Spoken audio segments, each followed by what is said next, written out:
um deste? Sou louca pelo meu. Na verdade, adoro todas as minhas coisas. Já se perguntou de onde vêm todas as coisas que compramos e para onde vão quando nos desfazemos delas? Não conseguia deixar de pensar nisso, por isso quis saber mais sobre o assunto. E os livros diziam que as coisas se deslocam ao longo de um sistema. Da extração, para a produção, para a distribuição, para o consumo e para o tratamento de lixo. Isso tudo se chama a economia de materiais. Bem, estudei um pouco mais. Eu passei 10 anos viajando pelo mundo, atrás de pistas de onde vêm as nossas coisas e para onde vão. E sabe o que eu descobri? Esta não é toda a história. Falta muita coisa nessa explicação.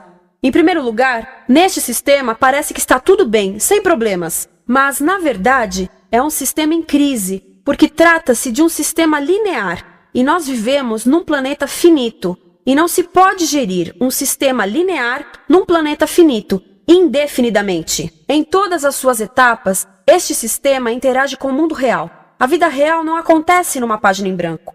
Interage com sociedades, culturas, economias, o ambiente. E durante as etapas, a vida vai se chocando contra seus limites.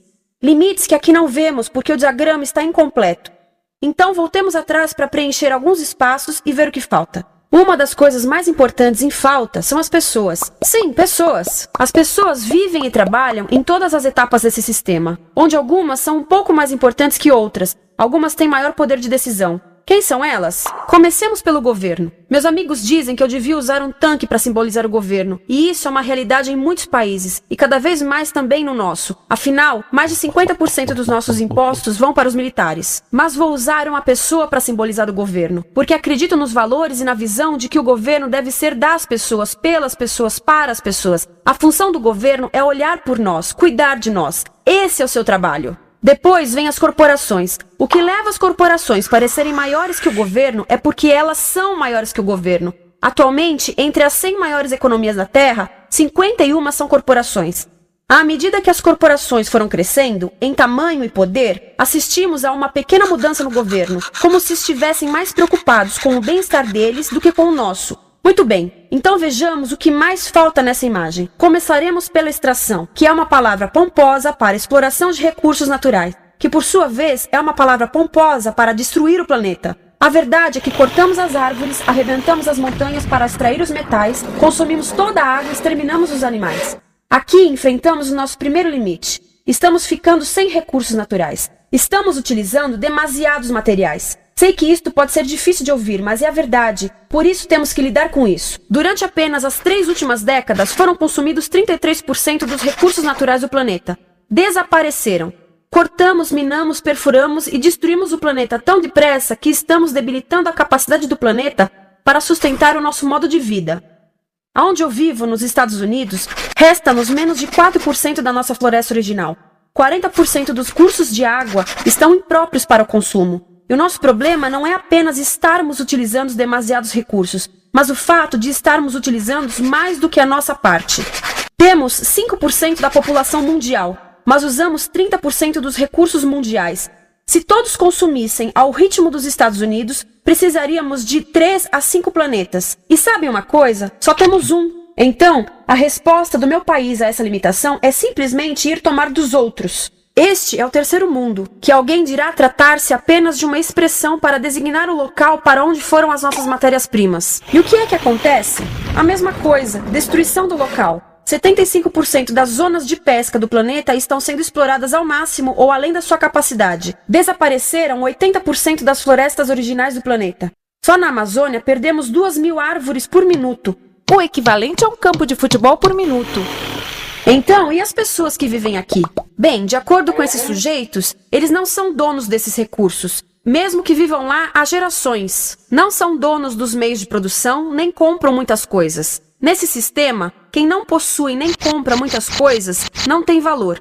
A seguir, as matérias-primas seguem para a produção, onde utilizamos energia para misturar químicos tóxicos com recursos naturais para produzir produtos contaminados com tóxicos. Há atualmente no comércio mais de 100.000 químicos sintéticos. Apenas um punhado foi testado para avaliar o seu impacto na saúde, e nenhum foi testado em relação aos impactos sinérgicos na saúde, ou seja, a interação com todos os outros químicos aos quais estamos expostos diariamente.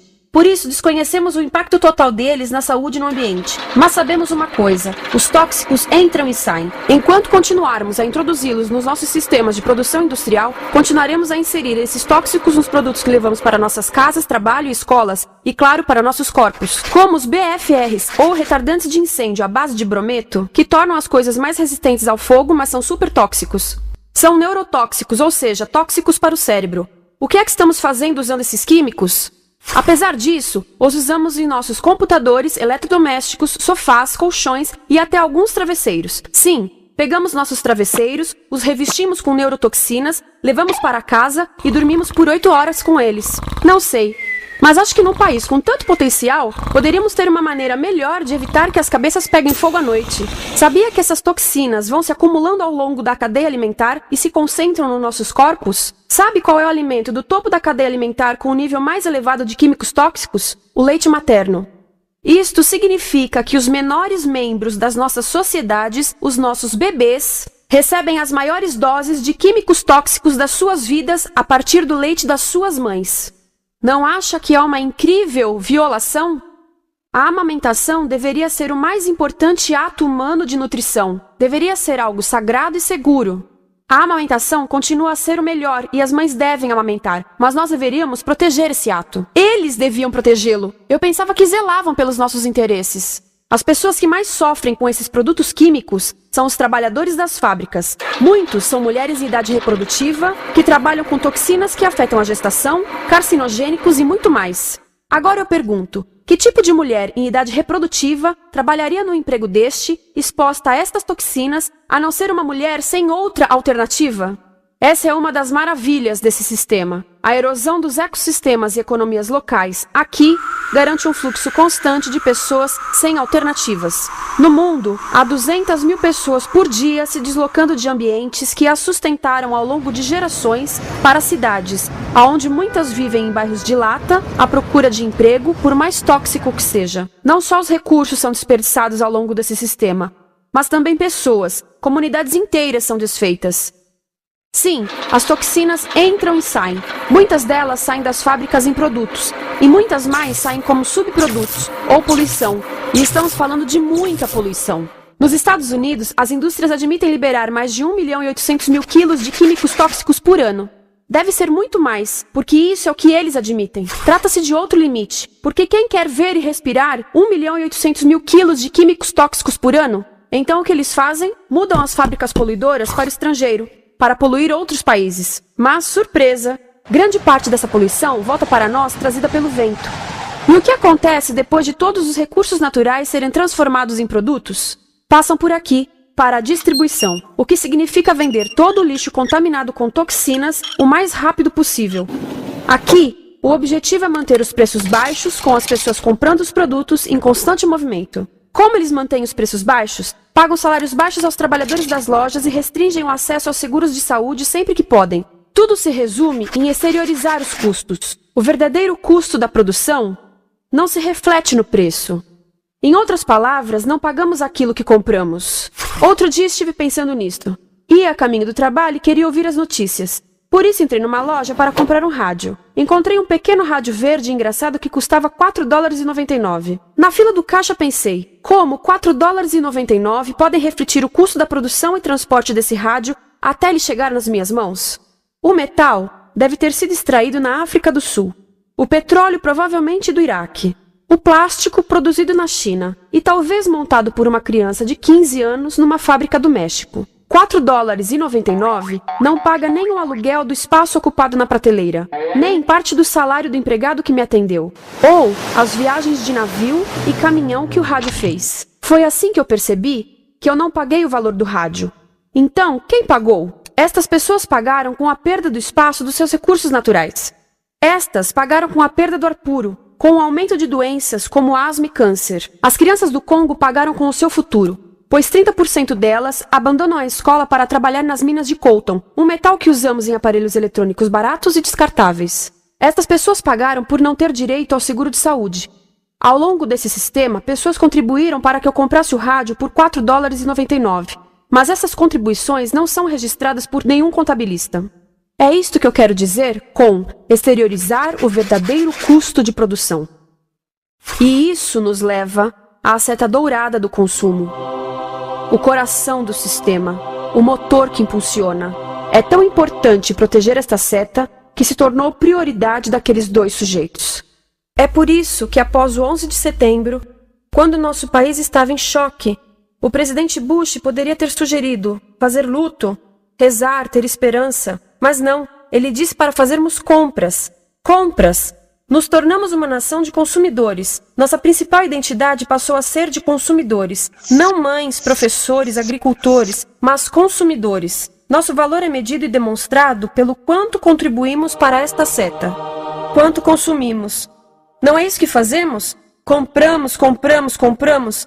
Manter os produtos circulando. E como circulam? Sabe qual a porcentagem dos produtos que circulam através desse sistema que ainda são usados 6 meses depois da venda na América do Norte? 50%? 20%? Não, 1%. 1. Em outras palavras, 99% das coisas que nós cultivamos, processamos, transformamos, 99% das coisas que percorrem o sistema são lixo em menos de 6 meses. Como é que podemos gerir um planeta com esse nível de rendimento? Mas não foi sempre assim. Hoje, o consumidor médio americano consome o dobro que há 50 anos. Pergunte à sua avó. No tempo dela, a boa gestão, a engenhosidade e a poupança eram valorizados. Então, como é que isso aconteceu? Bem, não aconteceu simplesmente. Foi planejado. Pouco depois da Segunda Guerra Mundial, estes sujeitos estudavam a forma de impulsionar a economia. O analista de vendas Victor Lebow articulou a solução que se tornaria a norma de todo o sistema. Ele disse: a nossa enorme economia produtiva exige que façamos do consumo a nossa forma de vida, que tornemos a compra e uso de bens em rituais, que procuremos a nossa satisfação espiritual, a satisfação do nosso ego no consumo. Precisamos que as coisas sejam consumidas, destruídas, substituídas e descartadas a um ritmo cada vez maior. O conselheiro econômico do presidente Eisenhower disse: o principal objetivo da economia americana é produzir mais bens de consumo. Mais bens de consumo? O nosso principal objetivo? Não é providenciar cuidados médicos, ou educação, ou transportes seguros, ou sustentabilidade, ou justiça? Bens de consumo? Como é que eles nos fizeram adotar esse sistema de forma tão entusiástica? Bem, 2 das suas estratégias mais bem-sucedidas são a obsolescência planejada e a obsolescência perceptiva. A obsolescência planejada é uma outra forma de dizer criado para ir para o lixo. Eles fazem as coisas de modo que sejam inúteis tão rápido quanto possível para jogarmos fora e voltarmos a comprar. Isso é óbvio em sacolas ou copos de plástico, mas verifica-se isso em coisas maiores como esfregões, DVDs, máquinas fotográficas, churrasqueiras, quase tudo. Até computadores. Já reparou que quando compra um computador, a tecnologia muda tão rápido que em poucos anos se torna quase um impedimento para a comunicação? Fiquei curiosa e abri um desses computadores para ver o que tinha dentro. E descobri que a peça que se muda a cada ano é apenas uma pecinha no canto. Mas não se pode mudar apenas essa peça, porque cada nova versão tem um formato diferente. Tem que jogar tudo fora e comprar um novo. Estive lendo sobre design industrial da década de 50, quando a obsolescência planejada começou a aparecer. Esses designers eram muito claros sobre o assunto. Chegavam a debater quão rápido conseguiam que um aparelho avariasse, mas de modo que o consumidor mantivesse fé suficiente para ir comprar outro. Foi tão intencional, mas as coisas não avariam suficientemente rápido para manter essa seta funcionando. Por isso existe também a obsolescência perceptiva. A obsolescência perceptiva nos convence a jogar fora coisas que ainda são perfeitamente úteis. Como fazem isso? Mudam a aparência das coisas. Por isso, se comprou suas coisas há alguns anos, todos percebem que você não tem contribuído para essa seta. E como o nosso valor depende da nossa contribuição para essa seta, isso pode ser embaraçoso.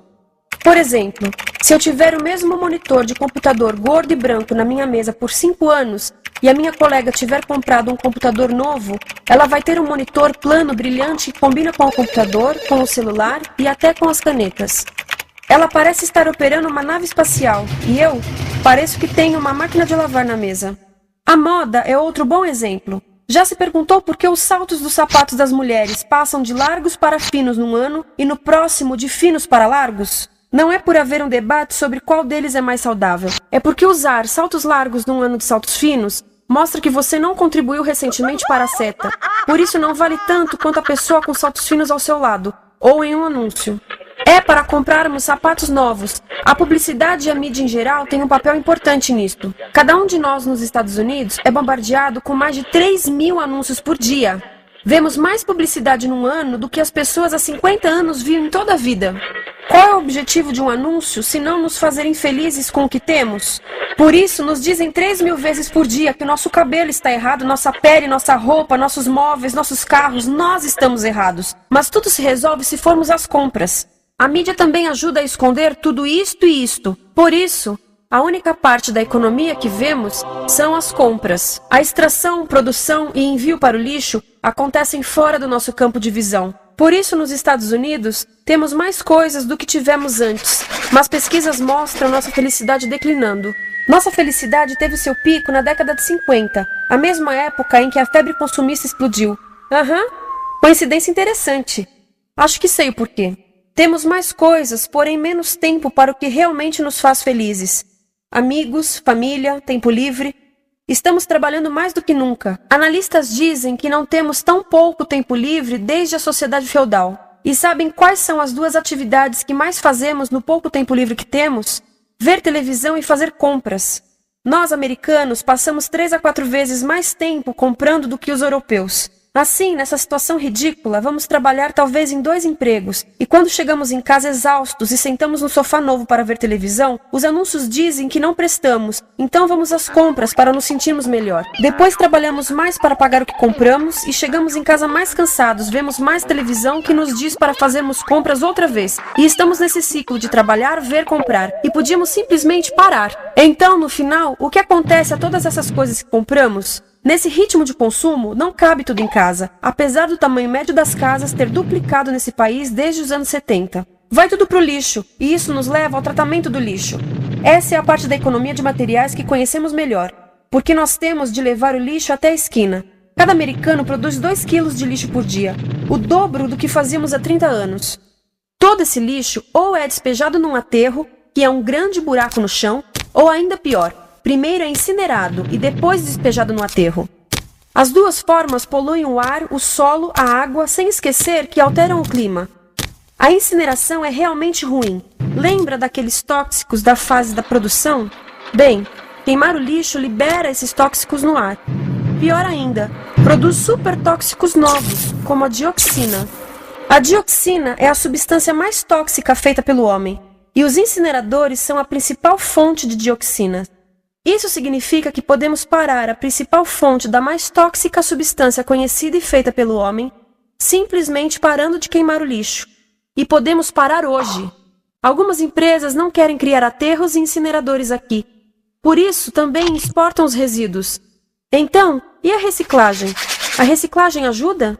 Sim, a reciclagem ajuda. Ela reduz o lixo nessa extremidade e depois reduz a pressão para minerar e colher mais nessa extremidade.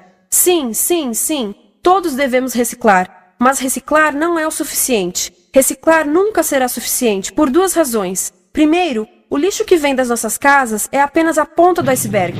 Para cada saco de lixo que deixamos na esquina, 70 sacos de lixo são criados anteriormente, só para fazer o lixo desse saco que deixamos na esquina. Assim, mesmo que pudéssemos reciclar 100% do lixo das nossas casas, não se chegaria ao coração do problema. Além disso, grande parte do lixo não pode ser reciclado, ou porque contém demasiados tóxicos, ou porque é criado de início para não ser reciclável. Como aquelas caixas de suco, que têm as camadas de metal, papel e plástico, todas coladas. Não dá para separar essas camadas para reciclá-las. Como se vê, é um sistema em crise. Por todo o percurso, estamos batendo em limites, do clima em mudança ao decréscimo da felicidade. Simplesmente não está funcionando. Mas a parte boa de um problema tão generalizado é haver tantos pontos de intervenção.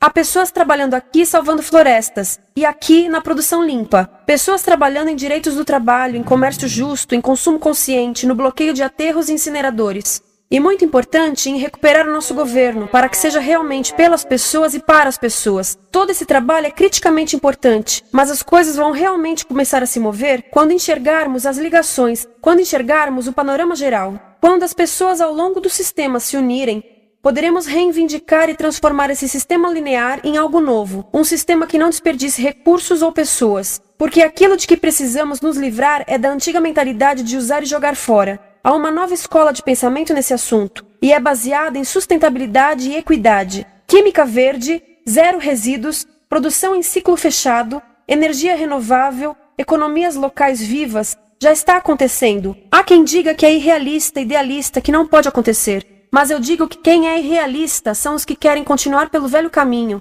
Isso é que é sonhar. Lembre-se que a velha forma não aconteceu por acaso. Não é como a gravidade que temos que conviver. As pessoas a criaram, e nós também somos pessoas. Por isso vamos criar algo novo.